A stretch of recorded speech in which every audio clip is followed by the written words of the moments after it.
이제 아무튼 우리 오늘 문학 시작을 해보죠.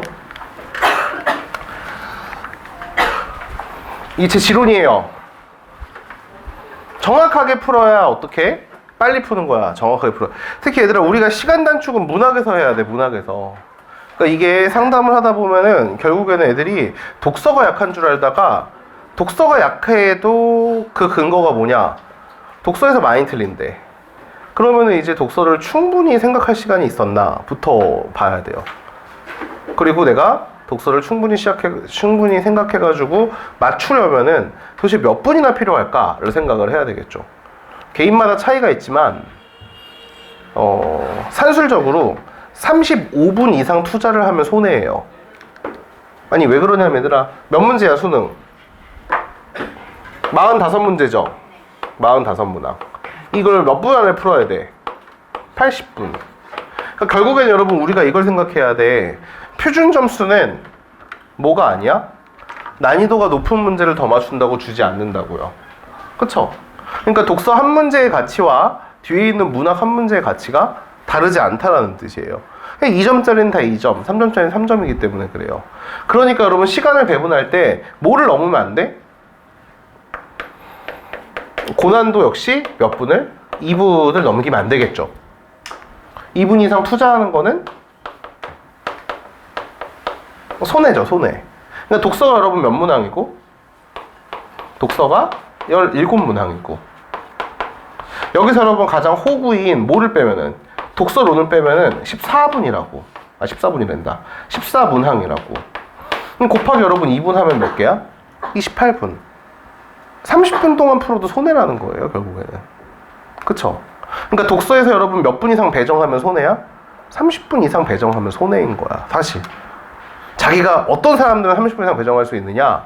안정적으로 1등급이 나오는 친구들. 어떤 시험을 봐도 93, 4 이게 계속 몇 문제 안 틀린다 라고 하면 어떻게? 독서에다 좀 더 시간을 투자할 수 있겠죠. 수학도 마찬가지잖아요. 92점까지 안정되게 나오면은 그 다음 뭐 할 수 있어? 킬러 문항에다가 얼마든지 시간을 투자할 수 있는 거잖아.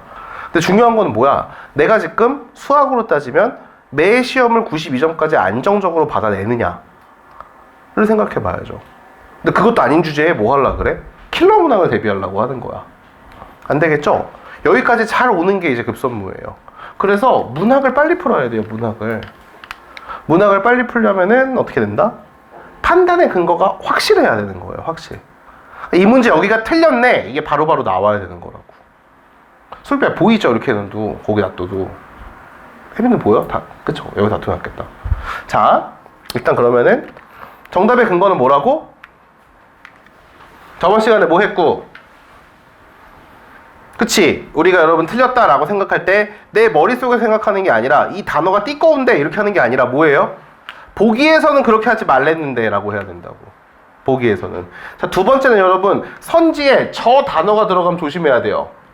대비. 대비라는 단어가 들어가면 조심해야 돼요. 대비. 자, 얘들아 봐봐.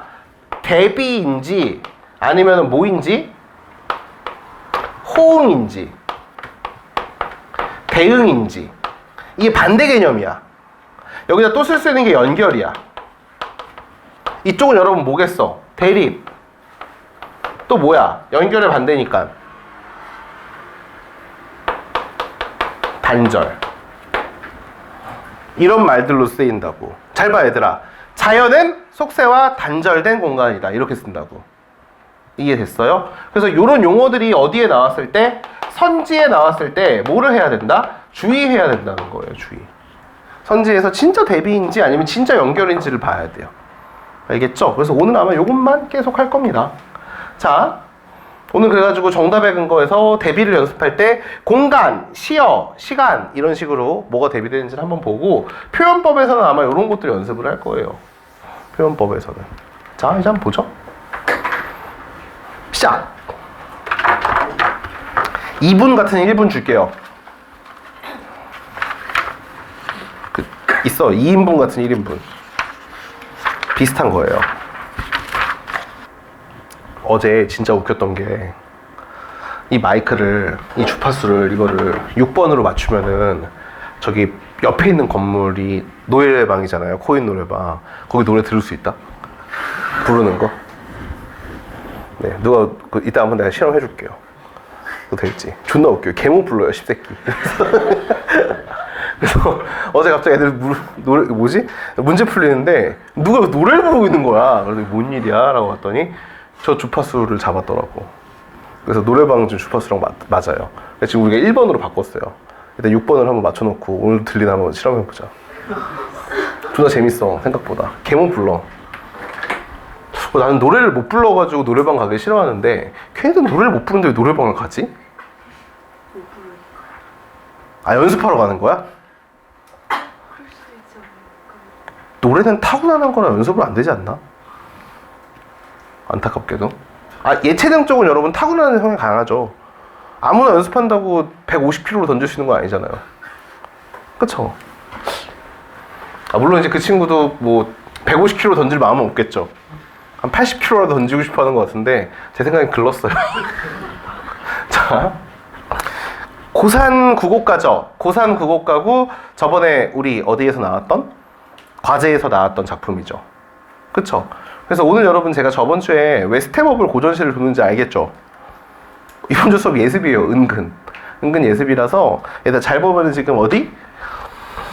여기 나와 있는 원근이 그림 같다 라고 이야기를 했을 때 그림은 바로 뭐예요? 실제 풍경을 얘기하는 게 아니라 마음속에 있는 좋은 풍경을 이야기를 하는 거니까 맞죠? 그리고 얘들 어떻게? 녹준을 놓고 벗을 기다리는 것도 여러분 뭐다? 지금 현실 세계에서 하고 있는 행동이기 때문에 얘는 마음 안의 풍경이 아니라 실제 풍경이라고 볼 수 있죠. 그리고 얘들아 두 번째는 어떤 거야? 별표죠. 이 야외라는 단어는 여러분 뭐다? 야외라는 단어는 속세를 가리키는 표현이죠. 선생님 저는 고전시가 너무 약해요. 약하니까 제대로 해야죠. 고산구곡가에서 야외는 속세를 나타내요. 왜? 이 야외에 보내면은 누가 받아? 사람이 받을 수 있잖아. 근데 이 사람은 어떤 사람이야? 자연의 아름다움을 모르는 사람이죠. 그럼 자연의 아름다움을 모르는 사람이 있는 공간이니까 뭐라고 해석할 수 있다? 야외라고 해석할 수 있죠. 따라서 정답은 몇 번? 3번인 거죠. 자, 공간의 대비를 이야기를 하려면은, 공간의 대비를 얘기하려면은 어쩔 수 없이 자연 친화를 건드릴 수밖에 없어요. 제일 많이 나오는 게 공간의 대비에서 자연 친화니까. 선생님 전 답을 5번으로 했는데요 라고 하면은 이건 저번 시간의 내용이죠. 5번은 여러분 뭐야? 작품 안에서 혹은 우리의 지식에서 답을 할 수는 없지만 어디에서? 여기에. 마음 안의 풍경은 다른 작품에서도 추출된 거다라는 말을 통해서 이렇게 생각할 수는 있겠죠. 그쵸? 그래서 그렇게 보시면 좋을 것 같고, 자연이랑 속세에서 여러분들이 이제 하수, 고수를 표시를 해줄 건데 뭐냐면은 일단 여기 있는 단어를 아무것도 모르면 하수죠. 그리고 이 정도를 알면은 중수예요. 중수라는 말은 누구나 연습하면 여기까지는 고3이면 어렴풋이 알고 있다 라는 단계고, 이제 여기까지. 적을 필요 없어요. 그 오른쪽에 적혀 있잖아요. 54페이지에. 혹시 빠진 게 있을 수 있으니까 적어놓기는 하세요. 그쵸? 풍진이라는 말, 그리고 옥당이라는 말이 뭐다? 속세를 이야기를 해요. 여기서 얘들아 이제 옥당이라는 단어는 뭐야? 이게 관리들이 일하는 장소. 그러니까 오늘날로 따지면 약간 대기업 본사? 약간 이런 느낌이에요. 그래서 막 부러워할 수 있겠죠. 와, 대기업 본사 가고 싶다 이런 식으로. 반면 대기업 본사에 있던 사람들은 아 씨발 다시는 안 가라고 하겠죠. 그렇지 않아요? 자연에서 여러분이 이제 가장 기본적으로 알고 있는 것들은 이런 거죠. 이런 거. 근데 여기서 이제 조금 난이도가 높은 단어들을 보면은 이런 단어들이죠. 물, 외 이런 단어들을 보다 고수들이 되면은 알아야 된다. 고수가 되려면은. 여기서 여러분 물에라는 거를 분석을 해보면은 물이라는 글자랑 뭐랑 합쳐진 거야? 외라는 글자랑 합쳐진 거예요. 그래서 이 외라는 건 여러분 무슨 뜻이야? 외출이라고 할 때 외니까 바깥이란 뜻이죠. 자, 그래서 요거랑 여러분 이제 뭐가 되는? 대응 관계를 이루는, 대응이란다. 대비 관계를 이루는 단어가 바로 뭐랑 뭐가 합쳐져 있는 거? 야자랑 외자랑 합쳐져 있는 글자죠. 마찬가지로 이때 외도 바깥을 의미하죠. 자, 얘가 얘들아 이제 한자로는 무슨 한자를 쓰고 얘는 들야자라고 얘기를 하니까 얘는 자연인 거고, 얘는 여러분 이제 무슨 글자를 써? 속물근성 할 때 속자를 쓴단 말이야. 그치? 그래서 얘들아 봐봐. 속세의 바깥이니까 어디가 돼? 자연이 되는 거고. 오케이? 얘는 여러분 어디의 바깥이야? 자연의 바깥이니까 뭐가 되는 거야? 속세가 되는 거라고. 그래서 지금 방금 전에 여러분 요 단어는 어디서 봤어요? 야외는 고산 구곡가에 나왔죠. 근데 이건 몰라도 된다고. 알아야 되는 데가 적어놨겠죠. 왜 몰라도 되냐? 쟤는 고산 구곡가에서만 나와요. 다른 작품에서 본 적이 없어요, 제가. 그러니까 몰라도 상관없는 거야, 저거는. 근데 옥당이라는 단어는 은근히 많이 돌아다녀요. 옥당이라는 단어는. 근데 저거 알아야 돼요, 옥당은. 하지만 야외는 그냥 어디에서만? 고산 구곡가에서만 나오니까 고산 구곡가가 시험, 그러니까 EBS에 들어갔을 때만 알면 되겠죠. 하지만 고산 구곡가는 작년에 이미 출제가 되었기 때문에 올해 EBS에서는 나오지 않을 거예요. 그러니까 몰라도 된다는 뜻이에요. 오케이? 얘는 여러분 알아야 돼요, 물회는. 물회는 은근히 고전시에서 굉장히 많이 나오는 단어예요. 알겠죠? 그래서 물회란 뭐다? 속물의 바깥이니까 자연이다. 이렇게 생각을 하시라고요. 이거 되게 중요한 단어고, 그리고 자연친화의 상징은 항상 이렇게 백운, 백구, 빈배 이런 것처럼 얘들은 뭘 얘기를 해? 무욕을 이야기를 하죠. 무심, 무욕이라고 하는 거야. 욕심을 버린 상태를 무심이라고 불러요. 그리고 박주산채, 초가삼간, 띠집 얘네들은 다 뭐다? 소박한 생활을 얘기를 하는 거죠. 소박한 생활. 이해됐죠? 그래서 저번 주에 여러분 과제를 내주면은 고전시 문제들을 풀어보면은 기본 작품도 문제 풀기가 만만치가 않다, 어렵다 라고 하는 친구들을 위해 가지고 요거를 넣어둔 거야, 요거를. 그러니까 우리가 여러분 스텝업이라는, 스텝업이었구나. 스텝업이라는 자료가 뭐를 위한 자료라고? 약점을 분쇄시키기 위한 자료라고. 약점을 분쇄시키려면 뭐부터 해야 돼? 기초부터 해야 되지. 이게 여러분 저번 주에 나갔던 책들의 본문이에요, 본문. 그래서 작품 찾아가지고 보시는 게 좋을 거예요, 자기 약한 것만. 알겠죠? 그리고 여러분 사실 고전시 같은 경우에는 저는 필수 작품이 10개 조금 넘는다고 생각하는 사람이라 막 다른 책들처럼 필수 작품을 많이 잡아놓지 않아요, 바운더리를. 아니면 필수 작품 90개라고 하면은 병신인가? 어떻게 필수 작품 90개나 돼? 말이 안 되잖아. 그쵸? 필수 작품 한 10몇 개예요, 10몇 개. 10몇 개를 자주 여러 번 보는 게 좋아요. 자주 여러 번. 알겠죠? 그래서 가나다 중에 필수 작품이 나오면은 와우! 하고서 얘로 보는 게 좋죠. 그래서 오늘 우리 이 페이지에서 설명을 하는 것들은 전부 다 저번 주에 있었던, 그쵸, 작품들일 겁니다. 수업의 속도를 높이기 위해서 갖고 오긴 했는데 결과적으로 낮아지더라고요, 몰라서. 자, 이제 여러분 55페이지에 두 문제 한번 풀어볼게요. 3인분 같은 2인분, 3분 같은 2분 드릴게요.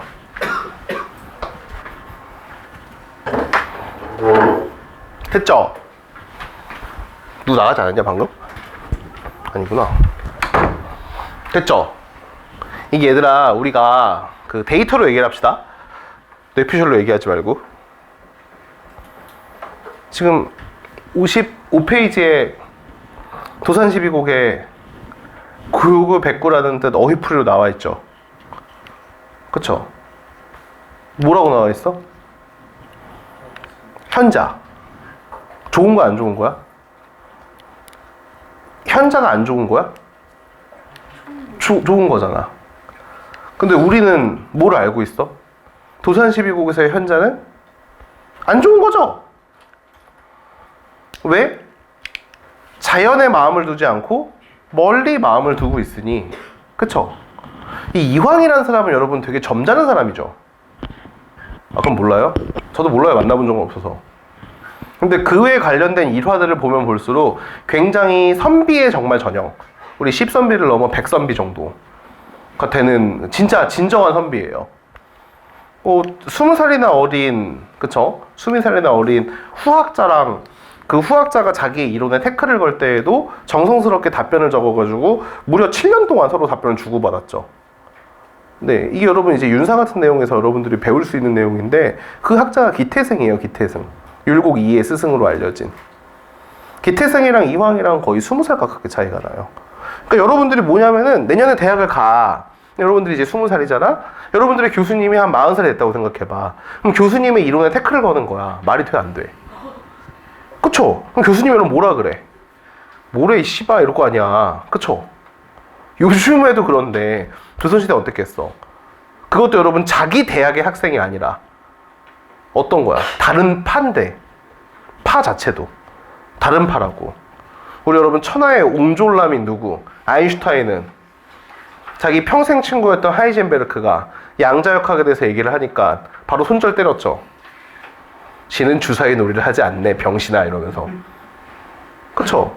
근데 여러분 퇴계 이황은 어떻게? 20살이나 어린, 한 번도 만나본 적이 없는, 그것도 경쟁 학파의 학자가 자기의 중심 이론에 대해서 의문점을 제기하고 뭐를 할 때? 그쵸? 그건 좀 아닌 것 같다라고 태클을 제기할 때 정성스럽게 답변을 써가지고 보내줘요. 그러면서 다음 답변을 기다리겠다는 말까지 붙이고. 둘의 인연은 그렇게 계속 이어지죠. 편지로와 왕래를 하면서. 그리고 후에 이황은 여러분 어떻게 돼? 조정에 불려가가지고 왕한테 조언을 해주는 위치에 있다가 너무나 어떻게 다시 원래 살던 대로 돌아가가지고 후왕을 양성하고 싶어가지고 내려오죠. 왕이 3번이나 말렸는데도 불구하고 내려가는 걸 막을 수가 없으니까 그때 왕이 뭐라 그래요? 그러면은 당신의 버금가는 학자를 추천해주세요 라고 얘기를 하죠. 그럼 이제 여러분 어때요? 우리가 딱 전개에 나가가지고 그 정도의 위치에 있고 자기가 은퇴하면서 자기 자리를 물려줄 때에는 제일 뛰어난 사람한테 물려줘요? 아니면 자기랑 친한 사람한테 물려줘요? 그렇죠. 보통은 어때요? 자기 식구 챙기죠? 근데 그때 퇴계 이황은 누구를? 자기의 의견에 태클을 걸던 기태승이라는 학자를 추천해주죠. 그래서 정계 진출이 막혔었던 기호학파가 그걸 계기로 해가지고 어떻게? 흘러들어올 수 있었고 그때 기태승의 제자였던 누구? 율곡이, 송강정철. 여러분도 알 거예요. 징비록의 저자인 이순신의 동네 형인 유성룡도 그때 정계 진출을 같이 하죠. 그리고 후에 임진왜란을 막죠. 그쵸? 퇴계유황이 여러분 되게 점잖은 사람이야. 나 같으면은 저런 씨발 가짜 새끼들은 어떻게? 지들이 잘났다고 하면서 속세만 추구하는데 자연도 못 보는 새끼들은 병신이다 라고 얘기했을 텐데 이 사람은 점잖으니까 어떻게? 어째서 우리 현자님들은 어떻게? 멀리 마음을 두십니까? 라고 얘기를 하는 거라고. 품격이 느껴지죠. 그쵸? 근데 문제는 우리는 그걸 알 수가 없다고. 이 사람이 품격이 있는지 없는지를. 그래서 여기서 규교백구는 뭐야? 부정이라고요. 부정. 그래서 뭐랑 같이 묶을 수가 없어? 여기서 여러분 진짜 심한 애들은 쌤 갈매기랑 백구랑 같은 거 아니에요? 이질한단 말이야. 갈매기 한자가 백구 아님? 이렇게 얘기를 하는데 그 백구는 여러분 망아지예요. 망아지. 망아지. 하긴 진짜 고전 노베이스는 백구를 보면 갈매기라고 생각 안 하죠. 개라고 생각하죠. 누렁아 아니 흰둥아 이렇게 얘기하죠. 짱구가 키우는 개 아닙니까? 이렇게 얘기하는데 아닙니다. 그래서 4번이 바로 뭐다? 네, 갈매기는 뭐고? 무심한 심정이 투영된 대상이 맞지만 뭐는 안 돼? 백구는 안 돼. 치사하죠. 어휘풀이까지 이렇게. 물론 어휘풀이가 틀린 말은 아니니까. 근데 작품 안에서 그렇게 안 쓰이죠. 우리 내가 몇 페이지인지 기억이 안 되는데 한 120페이지 한 편 봐봐. 맞나? 맞잖아. 아이씨 아니네. 맞나? 아니잖아. 똑바로 하자. 힘차나. 130이네. 아깝다. 우리 7주차에 나갈 건데 한번 보자. 왜냐하면 7주차면 방학이 다 끝나갈 시점이라서. 네. 팩트로 얘기합시다. 위에 있는 게 옛날에 출제된 거, 아래에 있는 게 최근에 출제된 거. 131페이지를 보면은 왼쪽에 있는 게 옛날에 출제된 거, 오른쪽에 있는 게 최근에 출제된 거. 책이 없는 사람 좀 같이 봐줘요. 시우야. 아니야, 잘했어. 오디일 책도 안 갖고 왔으면서 이렇게 하면서. 찾았죠? 봤죠? 어떤 변화가 느껴져요? 현대어 풀이가? 삭제됐죠? 옛날 게 최근 게. 최근 게. 그리고 여러분 131페이지 봐봐. 윤선도의 만행이죠? 왼쪽이랑 오는 것 중에 어떤 게 더 옛날 말에 가까워? 오른쪽이죠? 그럼 여러분 이제 요즘에 제가 무슨 알고리즘을 잘못했는지 유튜브를 가만 냅두면은 그렇게 다른 강사들이나 아니면 이제 공부 팁을 주려는 선배들의 의견이 이렇게 떠요. 왜 그렇게 됐는지 모르겠어. 그래서 일하다가 보통 노래가 나올 테니까 일하다가 어떻게? 갑자기 이상하게 거슬리는 말이 들리면은 좀 보거든요, 유튜브를. 저 유튜브를 보통 이제 일할 때 노래를 틀어놓는 용도로 써요. 근데 하다가 이상한 알고리즘 타면은, 그쵸? 막 보고 있으면 다른 사람 커리큘럼이 나오고 있는 거야. 근데 그러다가 이제 별로 안 거슬리니까 그냥 이렇게 일을 계속 집중하고 있다가 유난히 거슬리는 말들이 들리는 것 중에 하나가 고전 공부할 필요 없다. 왜? 요즘 고전은 전부 다 현대어 풀이를 준다. 그렇게 얘기하는 사람들은 도대체 자료조사를 하고 얘기를 하는 건지, 뇌피셜인지, 아니면 사기꾼인지, 병신인지, 이 범주에 들어가요, 무조건. 그쵸? 저는 그래서 여러분들 데이터로 얘기하자 그러는 거야. 제가 다른 사람들보다 뛰어난 점이 있다면은 저는 분석력이 좋아요. 분석력이. 저는 분석력이랑 기획력이 좋은 사람이거든요. 나도 내 최근에 장점을 알았어. 그러니까 나는 뭔가 큰 그림을 그리고 그걸 기획하고 이제 그걸 어떻게 하면 실현하고 그걸 하기 위해 가지고 상황을 분석하고 이런 것들을 좀 잘해요. 다른 사람보다는. 제가 못하는 건 암기력, 뭐 외우는 거 이런 거 잘 못해. 그리고 나는 반복 작업에 진짜 취약해. 나한테 반복 작업을 시키면 반드시 실수를 해요. 나는. 내 성향이 그렇더라고. 그래서 이런 것들 조사를 한번 해봤더니, 왜냐면 나는 수능을 계속 가르치면서 이상하게 최근에 발견한 건 그거였어. 뭐냐면은 고전시가 오답률이 60% 미만의 문제들, 그러니까 정답률이죠. 50% 미만의 문제들에서 어떤 작품이 많을까라고 생각을 한 거거든. 근데 여러분 매우 놀랍게도 70%가 넘는 게 유명 작품들이에요. 삼위인곡, 송미인곡, 관동불곡, 만흥, 규원가 이런 데가 어떻게 돼? 오답률이 50% 미만의 작품들이 태반이야. 그러다가 가끔 가다가 유원 12곡처럼 처음 나온 작품들이 하나씩 껴있어요. 근데 우리는 여러분 뭐를? 유원 12곡 같이 내가 처음 볼 고전에만 포커싱을 맞추고 있는 거야.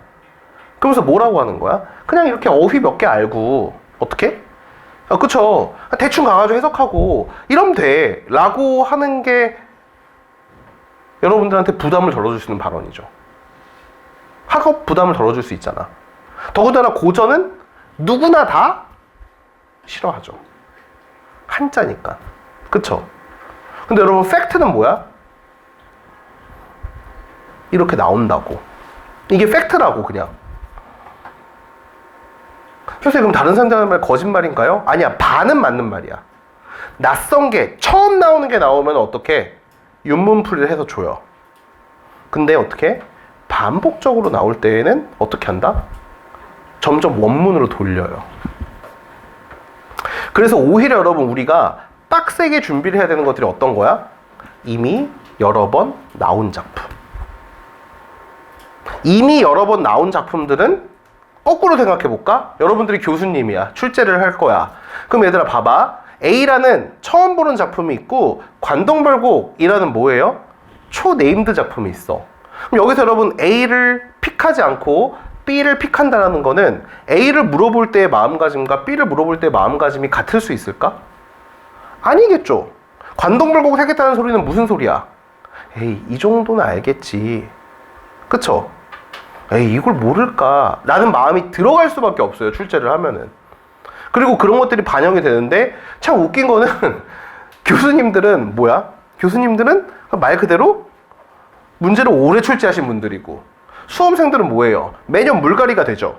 그러니까 수험생들 입장에서는 뭐야? 관동별곡이 낯설 수 있다고요. 자기 학교에서 관동별곡이 안 배웠으면 낯설지. 당연한 거 아니야? 그쵸? 근데 교수님 입장은 뭐야? 아유, 이거 2015년도에도 나왔고 2020년도에도 나왔고 지금 또 내는데 에이, 설마 이걸 몰라? 2009년에도 냈었잖아. 그리고 솔직히 고등학생들 관동별곡 누가 몰라? 라고 생각을 한다고. 누가? 서울대, 고려대 교수님들은. 왜? 걔네들의 표본은 누구야? 서울대, 고려대 국교과잖아. 그럼 얘네들이 몰라, 알아? 알죠. 알죠. 그러니까 여러분, 이게 스탠다드인 거야. 아니까. 아니까 어떻게? 무자비하게 되는 거예요. 무자비하게. 그래서 여러분, 결과적으로 우리는 뭐를 단단하게 잡아놔야 돼? 아직 EBS가 발표되지 않은 시점에서 뭐를? 유명 작품들을 잡아오는 게 이득이라는 거예요. 왜냐? EBS가 나오면 아무래도 우리의 학습 포커싱을 어디로 맞춰줄 수밖에 없어. EBS 작품을 맞춰줄 수밖에 없잖아. 그치? 그러니까 여러분, 이제 얼마큼 남았어? 3주 남았네요? EBS 나오기 전까지. 오늘 며칠이죠? 오늘 14일이면 여러분 3주가 아니라 이제 2주네요? 1월 20일 이후에 나오잖아요. 수능 특강이. 1월 27일 전에 나와요. 네. 그러니까 이제 작품 목록이 공개될 거라고요, 다음 주에는. 시간 얼마 안 남았죠? 하세요. 뭐 하기 싫으면은? 틀리기 싫으면. 틀린다고. 다른 게 문제가 아니야. 틀린다고, 그냥. 깊게 물어볼수록 긴가민가 하다고. 알겠죠? 됐죠? 예시 하나. 두 번째, 어디가 있어? 너 훔쳐갔냐? 아이씨, 선 넘네. 두 번째 거에서는 여러분 어디다 별표 쳐? 4번에다 별표 치라고. 4번에다가. 4번 선지에다 여러분 제가 별표 치라는 이유는 다른 게 아니라 4번이 답이기 때문에 그런 게 아니에요. 우리가 여러분 항상 피상적으로 뭐라고 생각을 해? 속세와 자연은 대립이라고만 생각을 하잖아. 근데 여러분 지금 어떻게 B는 뭐랑? 강호랑 뭐랑 연결돼 있대? 속세랑 연결돼 있어. 이렇게 물어보죠. 그쵸? 그러니까 이게 여러분 지금 두 부류야. 두 부류인 게 뭐냐면은 자연친화에서 잘 봐봐. 자연친화 작품에서 어떤 거를 부, 귀, 공, 명에서 부귀는 타 부정적으로 봐도 공명을 부정적으로 보는 사람이랑 긍정적으로 보는 사람이랑 나눠진다니까? 나눠져, 이게. 정확하게 얘기를 하면은. 왜? 잘 들어요. 이렇게 얘기하면 좀 불쌍하긴 하지만 공명을 부정적으로 보는 사람들이랑 긍정적으로 보는 사람들의 차이점은 그쵸. 여기 이제 여러분 대표가 우리 1교시에 배웠었던 페이지 12페이지에 나와 있는 우리 한거 18곡의 저자인 누구야? 이름부터 약간 불쌍하게 생긴 우리 호문이라고.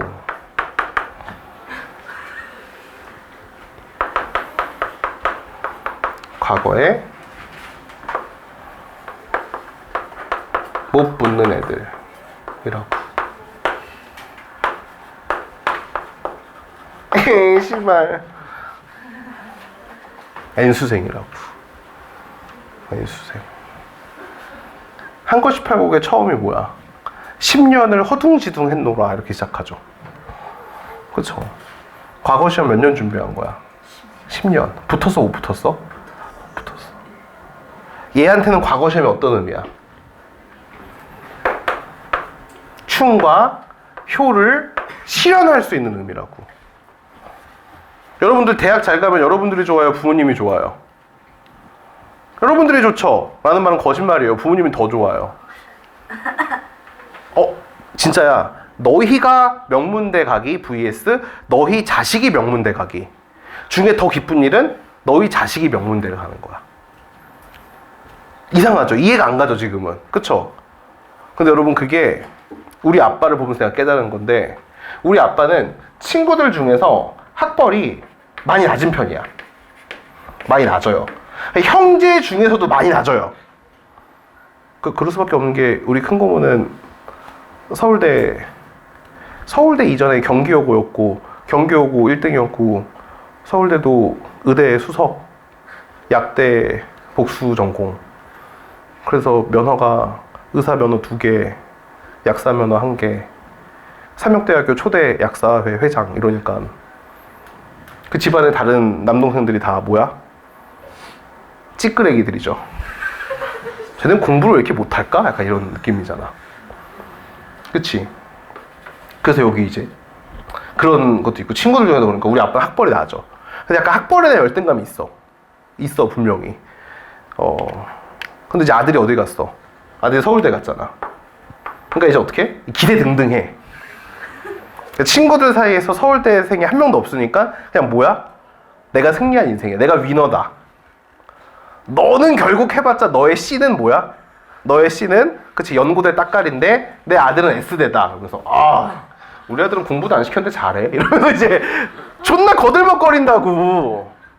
그게 여러분들 사람이 뭐 돈이라든지 아니면은 뭐 그쵸 뭐 사회적인 지위라든지 그런 것들이 분명 중요하죠. 자기가 달성할 수 있는. 근데 자기가 노력하면 달성할 수 있는 범주가 있고 자기가 노력해도 달성할 수 없는 범주가 있는데 그게 자식이잖아.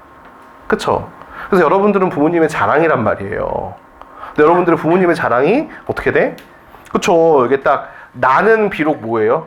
나는 비록 플래티넘까지 못 갔어도 챌린저까지 못 갔어도 내 자식이 챌린저다. 약간 이런 느낌이라고.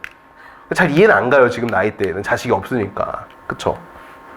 그래서 부모님한테 엄청 효도하는 거예요. 그러니까 우리 호분이가 여러분 뭐야? 포기를 못 하죠. 호분이가 어떻게 해? 여기 나와 있는 여러분 어부단가는 대표적인 작품이에요. 이현보라는 작가가 족밥이라는 뜻이 아니라 이 어부단가라는 노래는 사실 이현보라는 작가가 지은 노래가 아니에요. 얘는 고려시대 때부터 내려오는 노래를 이현보가 편곡해가지고 정리해 놓은 거예요. 그러니까 이게 무슨 뜻이냐면 사실 얘는 이현보가 없었으면 작잠 이상으로 우리한테 전해질 노래들이에요. 이 작잠 이상이지만 백성들이 문제가 아니라 누구야? 그쵸? N수생들의 한이 실린 노래라고. 그래서 같은 어부지만 누구라는 클래스 차이가 나는 거야. 여기에 여러분 뭐가 있다면 어부 단가가 있다면은 여기에는 어부 사시가가 있죠. 누가 지은? 윤손도가 지은. 윤손도 이렇게 보죠. 다이아 수죠.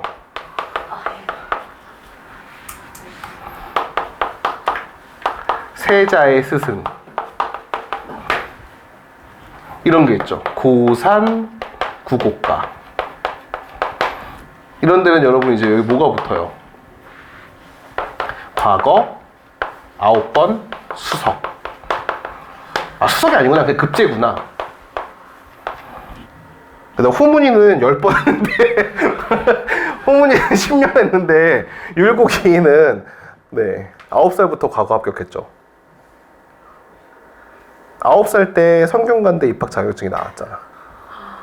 근데 어려가지고 안 가가지고 계속 보잖아, 시험을. 모의고사처럼. 초등학교 3학년이 여러분 수능 시험 계속 보는 거야. 근데 계속 전국 수석인 거야. 근데 이 새끼가 안 가, 대학을. 왜? 아직 어리니까. 내년에도 와가지고 또 보고 있어. 그쵸? 어차피 성균관에 갈지 말지는 선택권이지 강제 입학이 아니니까. 그렇죠. 그래서 그 속과를 7번이나 급제하죠. 그리고 웃기고는 대과도 두 번이나 붙죠. 이상한 새끼예요, 보면은. 초천되죠.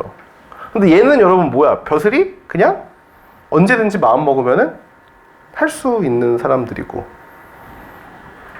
그리고 호문이는 우리 같은 사람들은 정말 평생을 간절히 원하고 바래도 못하죠. 그래서 항상 여러분 이런 작품들은 어떻게 되는 거야? 저 벼슬에 대해서 속세에서의 출세에 대해서 뭐가 남아있다? 미련이 남아있다고 해석을 하는 거야. 위에 있는 사람들은 뭐야? 이미 달성을 해봤거나 그 더러움을 알고 있기 때문에 이제는 뭐 한다? 줘도 안 해라고 하는 거죠. 이해됐어요? 그 저렇게 나눠지는 거라고. 그걸 잘 보여주고 있는 선지가 4번 선지라니까. 이게 알겠죠? 5번 정답이죠. 최종적인 삶의 방향은 B가 아니라. 좀 웃긴 게 어떻게 선택해? 안 붙여주는데.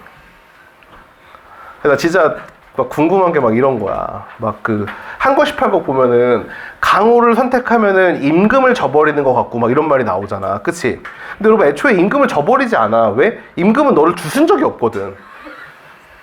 아니 이런 건 똑같잖아. 뭐냐면은 십수생이 내가 지금 씨발 수능 포기하면 서울대 의대를 배신하는 건데 이렇게 얘기하는 거라니까. 너무 확 와닿지 않아요? 자연친화가 그런 느낌이에요. 자연친화에서 뭐를 오래 공부를 한 친구들은 정신상태가 이상하다가 아니라 거기에 미련을 가질 수밖에 없죠. 조선시대 여러분 과거 급제는 웬만한 천재가 할 수 있는 게 아니에요. 3년에 한 번씩, 3, 4년에 한 번씩만 시험을 보고 그 와중에 합격자는 33명이야. 지금 여러분 그렇게 가기 어렵다라는 의대도 1100명을 뽑잖아. 1200명을 뽑는다고. 1년에 한 번씩. 그러면 조선시대는 뭐야? 그렇죠. 33명 뽑는다니까? 아무리 인구수가 차이가 난다라고 쳐도. 그러니까 사실 여러분 10년 동안 준비를 했어도 시험 본 횟수는 몇 번 안 될 수가 있어요. 실제로. 그쵸? 그래서 아무튼 조선시대의 벼슬하는 거는 조금 진짜 간지남들이죠. 여기까지 두 개가 가장 기본적인 거예요. 왼쪽은 어떤 거? 잘난 시인 거. 오른쪽은 평범한 사람들의 이야기죠. 그래서 자연친화에서 여러분 속세에 대한 미련, 속세와 완벽하게 단절된 시들은 그렇게 많지가 않아요. 실제로. 내가 여러분들한테 읽으라는 시들이 다 너무 잘난 사람들이야. 사실. 뭐 송순, 정극인 이런 사람들 같은 경우에는 그쵸? 뭐 정철의 스승, 누구의 스승 이러니까 다 네임드들이라서 걔네들한테 과거 시험은 그렇게 어려운 일이 아니라고. 근데 이제 우리 처음 들어봐 권호문 이런 애들 있잖아. 얘네가 불쌍하잖아. 이름부터가.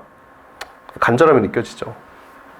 그래서 자연친화를 공부할 때에도 그럴 수 있다라고 생각을 하시라고. 알겠죠? 짜잔. 이제 여러분 56페이지 오늘의 메인 시죠. 됐나니까요?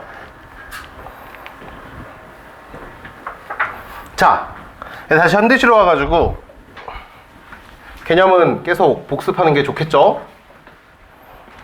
낯선 시를 해석할 때 제일 먼저 뭐를 하자? 타겟을 정해야 돼요. 타겟. 내가 시에서 읽어야 되는 타겟을 뭐라고 부른다고? 시적 뭐라고 불러? 대상이라고 부른다고. 시적 대상. 그래서 여러분 선지에서 얘기하는 뭐 사물이라든지 아니면 대상이라든지 이런 말이 나왔을 때에는 시에서 여러 명을 지칭하지 않아요.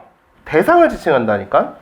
그러니까 표현법에 사물을 의인화하여 이런 말이 나오면은 주요 사물을 가지고 와야지 뭐를 가지고 오면 안 돼? 초나 저기 나와 있는 강아지 이런 거 다 갖고 오면 안 된다고. 그쵸? 그래서 시적 대상의 타입에 따라서 전달하고자 하는 게 조금 달라지는데 일단 얘들아 무슨 시가 있고 첫 번째 패턴이 여기는 이제 사람을 주제로 하죠. 뭐가 있어? 나를 주제로 하는 시들이 있다고. 나를. 그러니까 나의 여러분 주로 뭐를 다루는 거야? 내적 갈등을 다루게 되는 거예요. 내적 갈등을. 그래서 대표적인 시가 여러분 이제 뭐였어요? 그 구름의 파수병이랑. 그러니까 작품을 여러분 몇 개를 알고 있으면 되게 편해요. 구름의 파수병이랑 사소단장. 이런 류의 시들이 바로 뭐였어? 나의 내적 갈등을 이야기를 하는 거죠. 그래서 뭐 둘 다 여러분 약간 비슷하지만 뭐 꿈 vs 현실 이런 느낌이죠. 시를 추구하고 싶다. 신선이 되고 싶다. 요렇게. 그리고 여러분 또 무슨 시가 있었죠? 타인이 주제였던 시가 있었죠. 타인이. 타인과의 관계에서 오는 이제 스트레스 같은 거 얘기를 하는 건데 여기가 여러분 이제 뭐가 있었어요? 발열 같은 게 있었죠. 그쵸? 요런 거. 그리고 이제 세 번째가 사물이 주제인 시들이 있다고요. 사물이. 사물의 종류가 얘들아 뭐가 있었어? 사물의 종류는 자연물, 인공물 이런 것들 다 뭐라고 부른다? 사물이라고 부른다. 그래서 얘들아 기본적으로 역으로 접근해야 돼. 역으로. 어떻게? 도윤이 자기 누나를 뽑고 있군. 사물을 표면에 나타냈지만 실제로 얘들아 어때요? 이면에는 무슨 주제가 있다? 시대, 사회, 사람 이런 주제들이 있다. 그쵸? 그 대표적인 여러분 시가 이제 뭐가 있냐 라고 하면은 뭐 여기서는 뭐 대설주의보가 있었고 대설주의보 여기서는 뭐가 있었어? 검은고 이런 게 있었죠. 뭐 여러분들이 알만한 시는 김수영 작가의 풀 같은 거, 김수영 작가의 눈 같은 시. 그쵸? 눈은 살아있다, 눈은 살아있다 그 시 있잖아. 그쵸? 풀이 바람에 눕는다 이런 시도 있고. 그치? 얘네들 전부 다 뭐야? 이거를 말하기 위해서 요 시대 사회 사람을 말하기 위해 가지고 시대 사람들 이런 걸 말하기 위해 가지고 어떻게 하는 거야? 사물을 빌려 갖고 오는 거죠. 그래서 여러분 이런 시들은 우리가 뭐라고 한다? 사물이 뭐가 된 거다? 의인화된 거다. 그러니까 제발 굳이 어디 가가지고 의인법 좀 찾지 말라고. 이거 화류법 아닌가요? 이지랄 좀 하지 말라고 진짜. 이건 모르는 거예요, 시 자체를. 사물을 표면에 내세웠지만 실제 뭐를 전달하고자 하는 거는 이거야 라고 했을 때에는 아유 사물을 사람처럼 표시한 거구나 라고 해주는 거라고요. 나연아 그래 안 그래? 아이씨. 그리고 이제 네 번째는 뭐가 있다? 자연이 주제가 있죠. 자연. 지금까지 우리 자연이 주제인 시들을 봤잖아요. 자연 친화. 두 가지긴 해. 자연이 여러분이 어떻게 좋은 상태를 유지했을 때랑 자연의 상태가 좋은 상태. 자연의 상태가 여러분 어떤 상태? 막간 상태가 무슨 상태야? 자연이 못된 상태. 그렇지. 파괴된 상태. 여러분 자연이 파괴됐을 때에는 주제가 뭘까요? 주제는 뭐를 비판하는 거야? 인간, 문명, 비판. 이렇게 할 수 있겠죠. 사실 뭐 굳이 여기서도 있어. 새 이런 거. 새. 그 막 새가 순수한데 새는 순수다 이런데 사냥꾼이 새 써가지고 피에 젖은 한 마리의 상한 새이다 이렇게 얘기하잖아요. 그런 시들이 다 이렇게 들어가죠. 자, 아무튼 여러분 이렇게 보기에 시적 대상을 찾아가지고 이렇게 하는 건 되게 중요해요. 되게 중요하면 여러분 여기에서는 시가 나에 대한 이야기니? 아니지. 뭐에 대한 이야기야? 그래, 이거라고. 왁새의 울음소리라고. 그리고 얘들아 이제 뭐예요? 이거를 어떻게 하고 있다? 연상하고 있대. 그럼 왁새의 울음소리랑 뭐랑 여러분 같다는 거야? 소리꾼이랑 뭐라는 거야? 같다라는 거죠. 그래서 왁새의 울음소리랑 뭐가 연결된다? 소리꾼의 절창이 연결된다 라고 얘기를 하는 거라고. 그래서 이 보기에서는 얘들아 뭐가 없어? 이 보기에서는 대립이 없는 거예요. 대립이 없고 뭐만 얘기하고 있는 거야? 대립이 없고 그렇지 뭐랑 뭐랑 같은 거예요 라고만 얘기하는 거라고. 이해됐어요? 근데 거기다 대고 5번 선지에 대비라고 써놓으면 안 되죠. 그쵸? 5번에 여러분 뭐가 대비가 된대? 5번에 날아가는 왁새와 완창한 소리꾼을 대비하여 라는 말을 보자마자 엥? 하고 그냥 바로 답으로 지울 수 있어야 된다고요. 굳이 여러분 뭐를 하지 않아도 이 시를 제대로 해석하지 않아도 충분히 나올 수 있다. 근데 이 문제 정답률이 40%예요. 얘가. 그러니까 이걸 그냥 놓치는 것 같아. 혹은 내 생각에는 대비라는 말이랑 대응이라는 말이랑 같은 줄 알고 있는 것 같아. 많은 수험생들이. 대비랑 대립은 다르지 않아요? 이렇게 얘기하는 걸 되게 많이 봤어요. 실제로. 자, 대비라는 말은 여러분 뭐다? 대립이란 말이랑 같은 말이에요. 같은 말. 이따가 여러분 대립의 사전적인 의미를 한번 같이 볼 거예요. 자, 여기서 여러분 따라서 지금 뭐랑? 이 왁새의 울음소리랑 뭐랑 같은 거다? 소리꾼이랑 같은 거다. 이걸 가지고 오는 거고, 또 하나. 왁새의 울음소리는 어디에서 듣고 있는 거고? 우포늪에서. 소리꾼은 상상에서. 그래서 여러분 5번에 4번 선지 화자가 상상석으로 떠올린 세계를 우포늪과 어떻게 결부하고 있다라고 얘기를 하는 거예요. 이때 결부도 연결짓고 있다는 뜻이에요. 굉장히 많은 수의 학생들이 결부라고 하면 뭔가 결여, 결핍 이렇게 생각해가지고 얘를 답으로 생각하고 그 뒤에 나와 있는 대비 이걸 뭐야? 얘를 대응 이렇게 생각해가지고 답으로 골라내는 것 같아요. 선지에 나와 있는 어휘 때문에 그런 것 같아. 그건 오늘 잡아놓고 가면 돼요. 알겠죠? 얘기할 거는 바로 이거예요. 다음 거. 4번에 맞냐 틀리냐를 판단하는 거죠.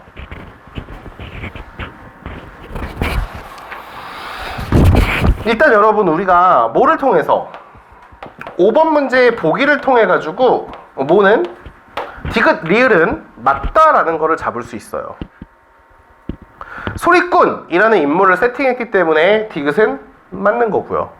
그리고 마지막, 화자의 인식을 자연물에 투영하여 시적 정서를 환기하고 있다 라는 말에서 화자의 인식을 어디에? 왁스에다가 투영하고 있죠. 뭐라고 생각해? 아, 왁스 소리를 들으니까 소리꾼이 환생한 것 같아. 이질하고 있는 거잖아.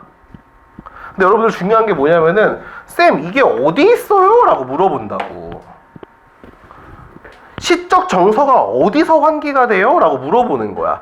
자, 일단 하나씩 따져줄게. 시적 정서라는 말은 여러분 뭐랑 똑같은 말이냐면은 그 위에 있는 주제의식이랑 같은 말이에요. 특정 정서를 찾으라는 뜻이 아니라고. 앞에 여러분 시적이라는 말이 붙으면은 그 시의 주요 정서를 얘기를 하는 거라니까. 여기서 이렇게 써놨잖아. 그래서 뭐라고 써놨어? 시적 대상이라고 써놨잖아. 오케이? 정서를 찾아야 되는 선지는 정서를 직접적으로 노출하여 라고 나와요. 선지의 형태가. 그러니까 현대시의 문제를 얼마큼 많이 안 풀어보고 얼마큼을 접하지 않으면은 시적 정서가 환기되고 있다는 표현을 흘리지 못하고 작품에서 확인하려고 그래요. 잘못된 태도인 거예요. 잘못된 태도로 선지를 접근하니 모든 게 어떻게 애매해지고 모호해지는 거죠. 자, 다시 한번 정리를 하면은 모든 시에서는 시적 정서가 어떻게 환기되는 겁니다. 시의 3요소 중 하나가 뭐니까? 주제니까. 윤찬아, 시의 3요소가 뭐야? 아이씨. 운율, 이미지, 주제. 시에서의 주제가 뭔데? 시는 뭐의 갈래야? 서정의 갈래. 그럼 시에서 표현하고자 하는 거는 뭐야? 시상인, 시적 정서. 여기서 여러분 이렇게 시상을 전개한다 라는 말에서 시상이 뭐예요? 그냥 이렇게 시를 전개한다. 그러니까 너희들이 이상하게 배워갖고 와요. 어디서.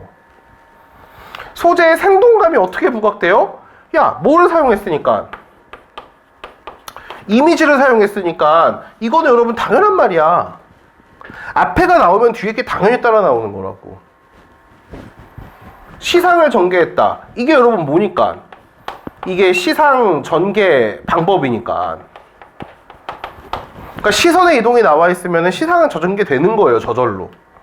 그러니까 표현법들을 볼 때 여러분들이 이렇게 끊어가지고 보는 건 잘해요. 끊어가지고 보는 건 잘하는데 적어도 여기 나와 있는 것들은 이거는 이 경우에는 의심할 필요가 없는 겁니다. 확인할 필요가 없다고요. 찾을 필요가 없다고요.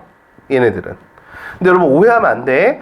모든 효과가 그런 건 아니야. 모든 효과는 그렇지가 않고 뭐 예를 들어가지고 여기에 긍정, 부정을 판단하라는 내용들이 들어가 있을 수는 있어. 알겠죠? 막 이런 것들이 있단 말이야. 뭐 화자의 정서가 변화하고 있다. 이런 말들이 들어갈 수 있단 말이야. 근데 화자의 정서가 처음부터 끝까지 부정적이라면은 변화라고 보지 않는다고요. 그런 건 판단을 하셔야 돼요. 시선의 이동에 따라 화자의 정서가 변화하고 있다라고 하면 판단해야 된다고. 좋았다가 안 좋아졌나? 이렇게 판단해야 되는 거야, 그거는. 근데 여기서 시상을 전개하고 있다 이런 거 안 따져도 된다고. 이해됐어? 이거는 여러분 조금 문제를 많이 풀어봐야지 됩니다. 자, 따라서 우리는 요 앞에 있는 것만 찾으면 되고 일단 확실하게 기억, 니은을 볼 게 아니라 디귿, 리을을 뭐를 통해서? 보기를 통해 가지고 맞다라고 생각을 하는 게 먼저라고요. 그쵸? 그럼 기억이 맞을까, 니은이 맞을까 밖에 안 남아요. 마찬가지로 얘들아 이것도 뭐를 통해서? 보기를 통해서 뭐 할 수 있다? 지울 수 있죠. 왜? 보기에서는 시선을 이동시키지 않고 어떻게 시켰어요? 상상과 현실을 넘나들며 전개했으니까. 기억도 아웃이고. 그럼 정답은 몇 번? 정답은 5번이죠. 청각의 시각화 어디 나와 있죠? A에 오늘 왁스의 울음이 되어 솔밭을 다 적시고 꽃불을 질러 놓는다. 얘들아 2에 완창 한 판을 잘 끊었다고 하늘을 선회하는 소리꾼의 영혼의 시면이 꽃잔치를 자지러지도록 무르익힌다. 이게 다 뭐야? 왁스의 울음이 우포늪의 꽃 풍경을 불러냈구나 라고 하는 거죠. 이해됐어요? 그러니까 여러분들 여기서 뭐 하나 더 얻을 수 있어요. 아 씨발 나는 공감각 잘 판단 못하네. 그럼 어떻게 해야 된다? EBS에서 공감각을 다루는 시들을 알아놔야 되겠죠. 그러니까 제발 여러분 불확실성을 제거하라니까. 나는 잘 모르겠어. 나는 왜 시험을 준비한다라 그랬을 때 국어만큼은 그렇게 능력의 목을 매는지 모르겠어. 달콤해서 그런가 그 말이? 요즘에 진짜 가관이더라고. 너무 좋아요. 내가 가르치는 애들이 만점이 많이 나오고 시험을 잘 보는 이유가 있더라고. 병신들이랑 경쟁하고 있어요. 병신들한테 배워요 진짜. 대표적인 애들이 문학 전공하지 않은 선생님들. 걔네가 여러분 학교 선생님들보다 못하거든? 근데 여러분들은 어떻게 돼? 환상을 갖고 있어. 화려한 용어를 쓰고 어렵게 가르치면은 뭔가 되는 것처럼 생각해. 얘들아, 좋은 선생님은 쉽게 가르치는 선생님이야. 이건 모든 과목을 막론하고 당연한 거야. 수학에서 여러분, 특히 수학 잘하는 친구들은 뭐야?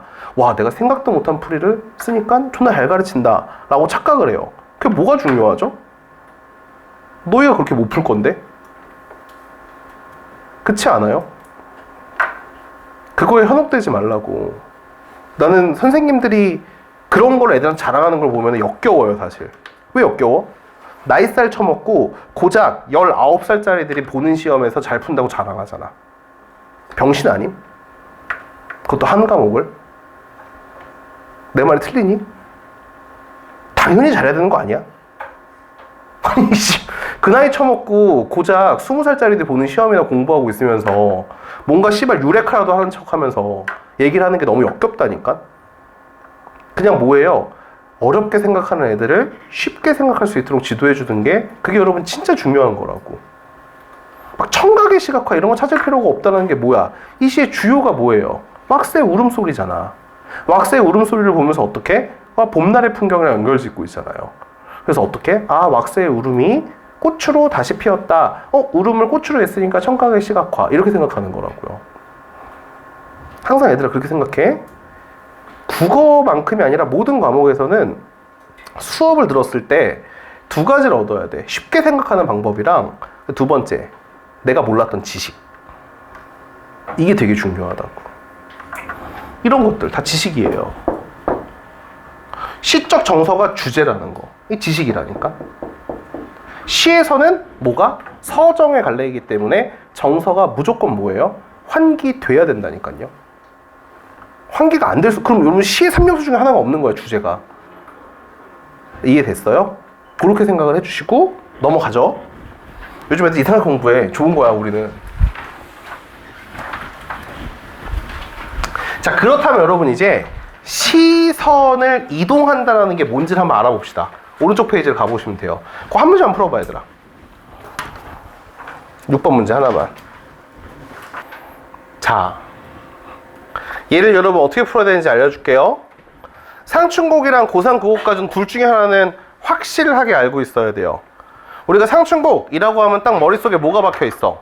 공간의 이동이라는 게 박혀있죠. 그래서 저 같은 경우에는 뭐 사실 둘 다 아는 작품이기 때문에 이런 문제를 풀 때는 그냥 바로 작품 안 보고 가요. 1번, 가의 화자는 A, B, C로 공간을 이동한다. 수간목, 정자, 시냇가. 맞죠? 그래서 여기서 여러분 자기가 완숙한 독자라면은 시냇가가 끝이 아니죠? 그 다음 어디가? 더 하셔야 되겠죠? 산에 가죠. 그래서 수평의 이동이 수직의 이동으로 바뀌어서 그때 수영이가 질문했었던 정서가 고양되죠. 산에 올라가니까.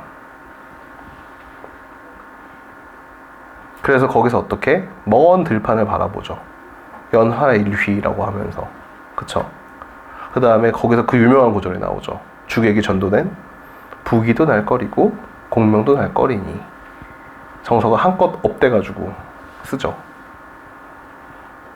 6번에 1번은 맞는 말. 3번. 뭐를? 정자를 주위에서 가장 빼어난 경치를 볼 수 있는 곳이라고 예찬하고 있다. 뭐를? 정자를 예찬하고 있다. 엥? 정자를 예찬해? 너 상충곡 그런 거 난 처음 알았는데? 이상해. 저 이럴 때는 과감하게 저는 어디로? 2로 넘어가요. 2가 뭐지? 관함. 아이씨. 답은 3번이네. 이렇게. 왜요? 잘 봐, 얘들아. 1곡은 어디요? 관함에 해비친다. 해비친다 해서 뭘 알아야 되고? 시간적 배경. 평모에 안개가 거치니 원산이 그림 같도다. 예찬. 뭘 예찬했어? 원근. 원근이 뭐야? 관암과 평모. 관암은 뭔데? 산. 평모는 뭔데? 들판. 아침이 돼서 안개가 싹 하고 거치니까 가까운 들판과 먼 산이 존나 예쁘네. 따라서 여러분 뭐예요? 관암만 예찬하고 있는 게 아니죠. 자기 시선이 닿은 모든 것을 예찬하죠. 따라서 정답은 6번에 3번이죠.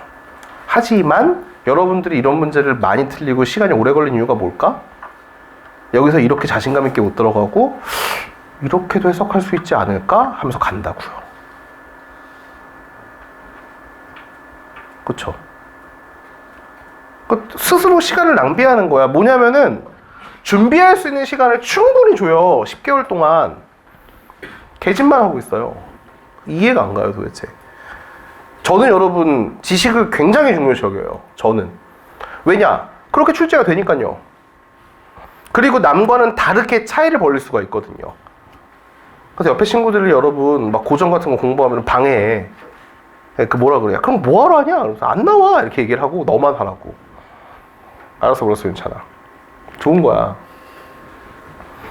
가의 화자는 C에서 주변으로 시선을 보내고 있고, 얘들아 시내가에서 어디로 시선을 보내?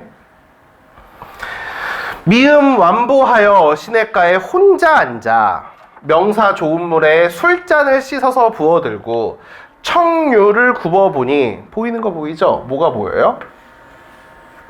복숭아꽃이 떠내려오네요. 그 다음 뭐 봐? 추워.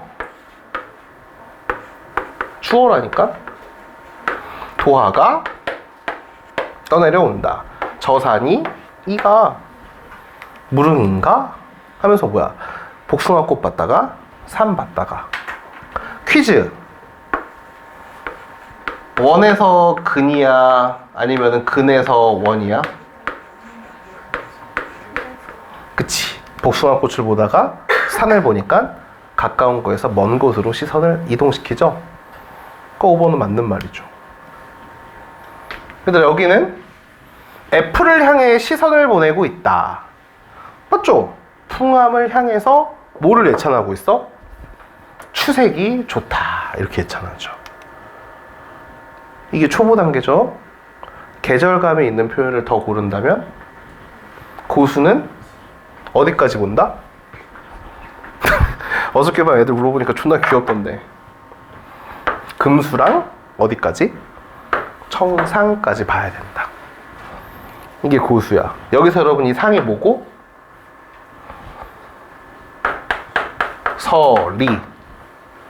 서리. 여기서 금수가 뭐야? 어저께 어떤 새끼가 짐승이라 그랬어요. 내가 물어봤죠. 절벽에 짐승이 있는 게 왜 가을이니? 그랬더니 그냥요. 금수는 뭐야? 비단. 보조관념. 따라서 여러분 원관념은 뭐야? 단풍.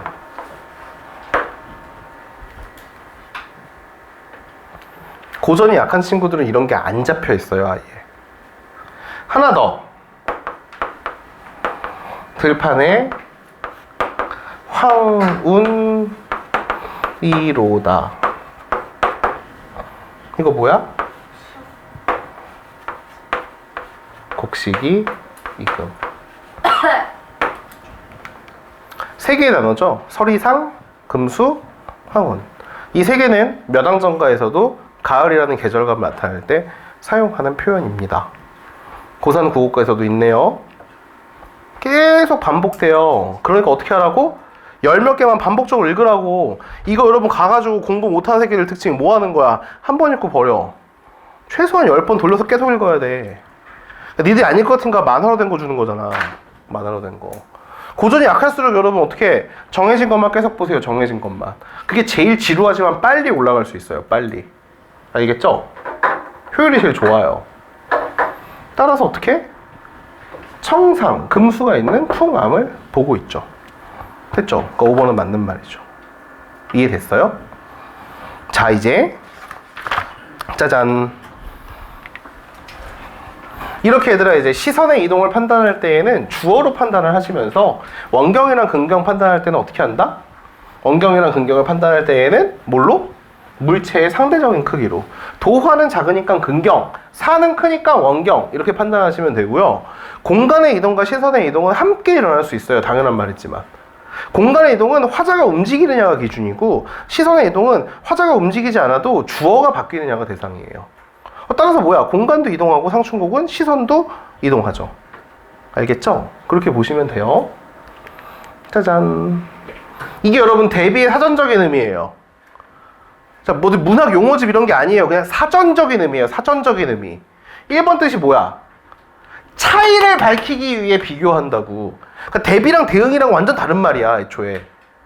대립이랑 같은 말이야, 결국에. 알겠죠? 자, 두 번째, 이게 중요해. 왜? 회하지만 시예요, 시. 시는 그림의 요소와 음악적 요소를 함께 갖고 있단 말이야. 그 시에서의 3요소가 뭐야? 음악적인 요소인 운율, 그림의 요소인 이미지라고. 그쵸? 그래서 여기서 여러분 뭐다? 어떤 요소의 특징을 강조하기 위해 상반되는 색깔을 나란히 배치하는 거라고. 그러니까 예를 들어서 이제 빨강, 주황 배치되면은 이거는 대비가 아니죠. 근데 하얀색, 빨간색 그럼 뭐야? 대비라고 보는 거예요. 그러니까 빨강, 파랑뿐만 아니라 빨강, 하양 이런 것도 뭐다? 대비다라고 볼 수 있는 거예요. 알겠죠? 세 번째는 이제 문학이에요, 문학. 문학. 봐봐, 여기서도 뭐라 그래? 차이가 현저하게 드러난다 라고 표현을 하죠. 이게 사전에서 검색한 거예요, 그냥. 다른 거 필요 없이. 따라서 여러분들 대비라고 할 때에는 무슨 대비? 의미적 대비도 있지만 색깔이 다르다라는 의미도 있다라는 거야. 자, 그럼 여러분 이거는 8번에 나와 있는 거는 색깔이 대비될까요? 안 될까요? 8번에 또 충곡이네. 오늘 수업의 스피드를 높이기 위해 가지고 전 시간에 나눠준 거라니까. 제가 여러분 뭔가 이렇게 나눠준다는 소리는 의미가 있어요. 그래 안 그래, 혜빈아? 8번 문제. 정답은? 기억은 무조건 맞죠? 니은은 무조건 틀리죠? 풍자는 여러분 이런 게 아니라 어떤 거야? 풍자는 돌려서 비판하는 거잖아. 그치? 디귿은? 혹시 본문에 겨울 지나 새봄이 돌아오니가 있는데, 리을은? 서리 뽑으면 당연히 있는데, 50초는 애매한데? 그렇게 하면 안 되겠죠. 뭐가 잘못됐어? 상충곡은 봄날의 흥겨운 정서를 노래하는 작품이지 사시가처럼 계절의 흐름, 시간의 흐름에 따른 변화를 노래하는 게 아니죠. 그러니까 정답은 몇 번이야? 정답은 8번에 몇 번? 2번이죠. 여기서 중요한 게 뭐다? 겨울 지나 새봄이 돌아오니 라는 말이 있어도 평가원은 뭘 인정하지 않았다? 시간의 흐름을 인정하지 않았다는 게 중요한 거죠. 제가 꽤나 얘기하잖아. 평가원이 내린 정답이랑 싸우지 말라고. 그러니까 어느 정도 알고 있는 걸 전제로 한다니까. 찾아서 푸는 게 아니에요, 문학은. 일단 그걸 내는 사람들한테 배웠어요, 저는. 그러니까 진짜 웃긴 거야. 진짜 웃긴 게 뭐냐면은 뇌피셜로 가르치는 사람들이랑 출제자들한테 배운 사람이랑 말을 하는데 그냥 대중은 자기가 듣기 좋은 말로 판단을 해요. 듣기 좋은 말로.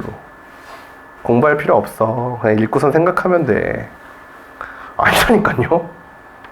선생님, 그러면 시바 내신이랑 뭐가 달라요? 다시 한번 물어보죠. 수능이 내신이랑 왜 달라야 돼요? 대답을 해봐봐, 그럼 거기에 대해서 먼저. 수능이 내신이랑 달라야 되는 이유가 뭔데? 그럼 여러분, 공교육을 잘하는 사람들이 어떻게 수능에서 못 보는 게 정당한 세상이야? 사교육으로 열심히 공부를 하는 사람들이 다 맞고 사교육을 못 받는 친구들이 시험을 망쳐야 되는 게 공정한 세상이야, 그러면? 내신을 잘하는 친구들이 수능도 잘 보는 게 맞는 거야. 맞다고. 그게 항상 정부의 목표라고. 그러니까 존나 학원 다녀봤자 문학에서 개쳐 틀려가지고 어떻게 재수학원으로 직행하는 거라고. 그러면서도 재수학원에서 어떻게 독서만 존나 한다고. 삼수한다고. 나한테 배운 애들은 씨발 문학이 존나 중요하구나 이걸 알아요. 문학은 진짜 중요해요. 왜? 준비할 수 있는 분야니까. 독서는 뭐야? 준비할 수 없는 분야라고. 뭐가 나올지 견적이 안 나온다고. 근데 문학은 뭐야? 뭐가 나올지를 알고 있다. 범위가 잡힌다고, 범위가. 그러면 그걸 성실하게 준비한 친구랑 당장 어떻게 추상적으로 문제집 많이 풀어가지고 가는 친구랑 격차를 벌리는 게 맞겠죠? 그 격차가 벌어져요. 그러니까 겨울방학 때에는 문학을 단단히 잡으세요. 선생님 저 기술 약해요. 이상한 소리 좀 하지 말고 문학부터 하세요. 문학부터. 문학이 제 기준에 약한 사람들의 특징은 문학을 20분 안에 못 푸는 친구들이에요. 문학은 여러분, 물론 지금은 여러분들 조금 내가 여유 줘서 문학을 25분 안에 못 풀면 문제가 있어요. 진짜야. 모의고사 볼 때 문학을 여러분 25분 안에 풀 수 있어야 돼요. 이 모의고사 있잖아, 이거. 요거. 혜빈이 점수 공개돼가지고 요거. 공개도 돼? 그거 안 된다 그러잖아. 잘 봤어요. 앞자리 공개 9예요. 그쵸? 이거 근데 부끄러운 점수죠. 왜? 틀렸잖아. 30분 잡으면 안 돼요. 문학은 아는 작품이 생겼을 때 20분 안에 들어오려면은 그냥 보통 시험에서는 25분에 풀 수 있어야 돼요. 25분에. 이제 그럼 되게 안정감 있는 시간 관리가 돼요. 안정감 있는. 그러니까 이거 좀 해. 이거 좀. 이거 하라고. 알았죠? 다음 주는 현대 소설일까 시일까? 우리 상담 끝난 친구들은 저거 스텝업 자료 2번 나가고 있어요. 죽으려고 하던데 선생님 저거를 그럼 저는 이거 안 하고 이거 하면 돼요? 라고 해가지고 때렸죠. 둘 다 해야지 뭔 개소리야. 미친놈인가? 라고 했어요. 그쵸? 그럼 선생님 저 문제가 문학 문제만 한 주에 지금 400문제인데 해야죠. 약한데. 아니에요? 저거 하려고 한 거 아니었어요. 그러니까 여러분들이 잘못하는 게 뭐냐면은 약점 파악 과제를 주면 그것만 해요. 기본적인 걸 한 다음에 더 하는 게 아니라 대체를 해요. 그러니까 안 늘어나는 거예요, 실력이. 대체하면 안 돼요. 같이 해야 돼요. 자, 8번 문제 정답은 몇 번? 2번이었죠. 그쵸? 근데 우리 7번 풀었냐? 안 풀었죠? 한번 풀어보시죠. 얘들아, 답 골랐죠? 못 골랐어? 이거 무항사인데? 여기서 중요한 선지는 5번이에요. 5번이 여러분 답이 아니야. 아니지. 그 말은 5번이 맞다는 뜻이지. 그럼 뭐가 내면이 더 잘 드러나는 어조야? 뭐가 더 내면이 잘 드러나는 말투야? 나가 더 잘 드러나는 말투란 뜻이지. 가보다. 근데 여러분 그게 느껴져? 아니야. 왜? 이건 형식 문제가 아니라고. 무슨 문제야? 내용 문제라고. 나가 시적 대상이 누구고? 자기 자신이고. 가가 시적 대상이 누구야? 제비라고.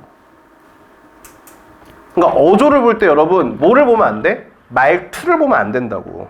말투를 봐도 되는 거는 명령형 어조. 오케이? 또 영탄적 어조. 이런 것들만 뭐를 보는 거야? 말투를 보는 거라고. 나머지는 전부 다 뭐다? 나머지는 내용으로 생각을 해야 된다고. 정답은 7번에 몇 번? 2번이죠. 왜요? 지금 누항사의 이 파트는 자기 방에 짱 박혀가지고 내 인생이 왜 이렇게 가난하고 힘들까를 한탄하는 장면이죠. 고로 7번의 정답은 몇 번? 2번입니다. 선생님, 누항사가 그럼 공간의 이동이 안 나타나요? 아니죠. 이 앞에 어떤 장면이 있었죠?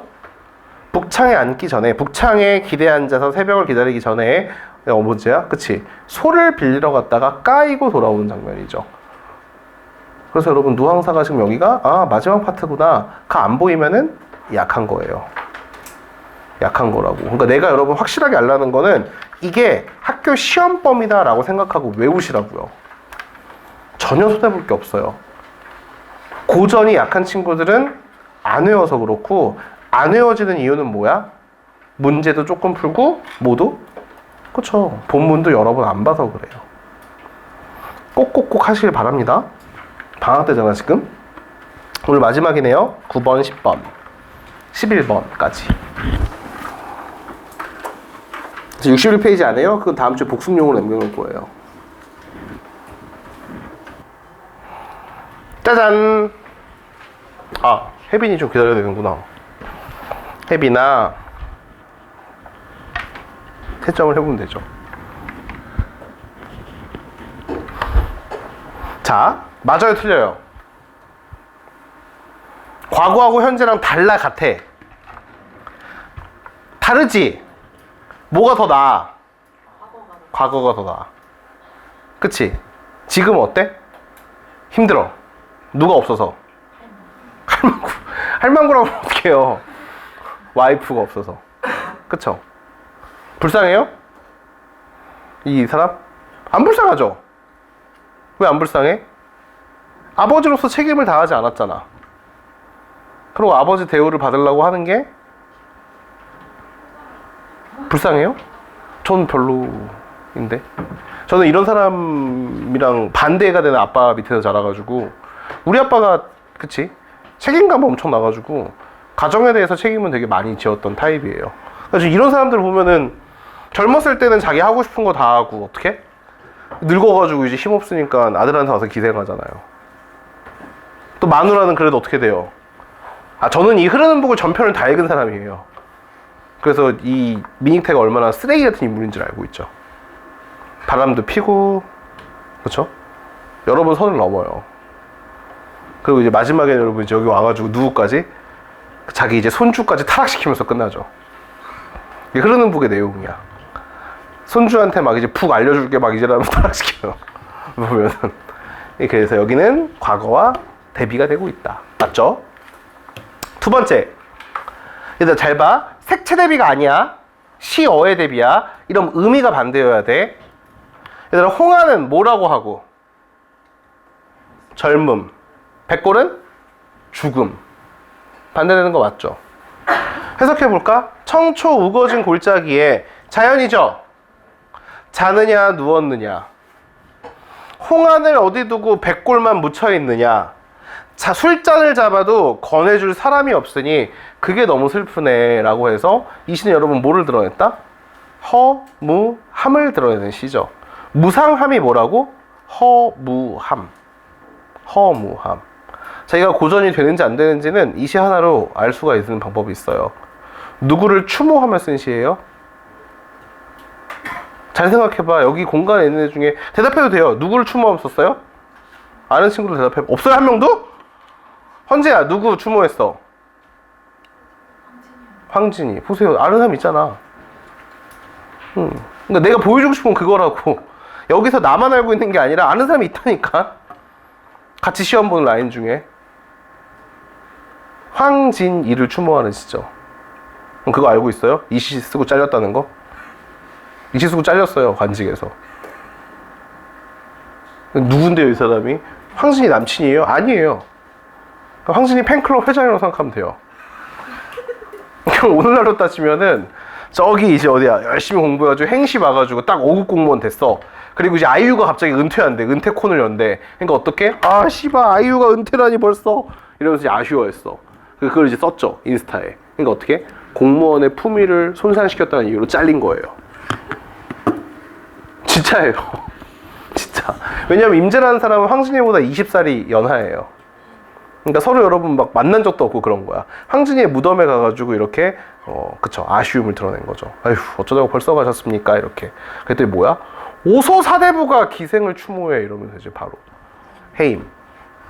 그쵸. 그럼 이제 옆에 있는 호문이는 혹시 저 자리가 나한테 올까 하고 이제 기대할 수 있겠죠. 여기서 여러분 이제 무상감은 언제 드러난다? 지금처럼 지인은 아니지만 마음적으로 가까운 사람의 죽음. 대표적인 노래가 여러분들이 고1 때 배우고 여기 있는 친구들이 다 알고 있는 바로 망매가. 맞죠? 이때 여러분 어떻게 돼? 같은 부모에서 태어났지만 죽은 다음에 어디로 갈지 몰라가지고 허무하다라고 얘기를 하죠. 허무함을 어떻게 극복해요? 종교적으로 극복하죠. 두 번째, 자기가 늙음을 인식해요. 어떻게 인식하죠? 요즘에도 마찬가지야. 흰머리로 인식하죠. 흰머리로. 하지만 시에서는 절대 흰머리라고 얘기를 안 하죠. 뭐라고 얘기를 해? 귀 밑에 서리. 그쵸? 백발 이런 식으로 설명합니다. 그래서 봄바람을 빌려서 백발을 머리 위에 백설을 녹이고 싶다 이런 식으로. 세 번째, 나라가 망함. 여러분, 나라가 망했을 때에는 슬퍼하는 게 아니에요. 그냥 허무해하는 거죠. 누구랑 비교하면서? 자연과 대비하면서. 조선을 세운 개국공신인 정도전이 불렀던 노래죠. 그쵸? 거기서도 어떻게 돼? 와, 고려가 진짜 망했네, 허무하네 라는 감정을 토로를 합니다. 그래서 허무함이랑 슬픔은 다른 감정이에요, 두 개가. 그러니까 저기 세 가지의 타입으로 나와요. 심적으로 가까운 사람의 죽음, 제망매가. 작년도에는 수천리가 있었죠. 두 번째, 자기가 늙음을 인지하는 것, 탈로가 계열이라고 불러요. 늙음을 한탄한다. 맨날 흰머리 나와요. 그리고 세 번째는 나라가 망해버렸네. 나라처럼 큰 대상도 망하는구나. 와, 인간은 다 뭐다? 유한하구나를 인식하는 겁니다. 저 관동불국에서는 궁예왕의 대걸터를 보고 옛날에는 사람들이 북적북적거렸는데 망하니까 아무도 안 오네? 참 인생이 허망하다. 이렇게 얘기를 하죠. 그런 감정들 세 가지예요. 무상감. 그리고 몇 번 문제냐? 마지막 문제. 실력 문제 정답은 4번이죠. 그건 다음 시간에 이어서 할게요. 됐죠?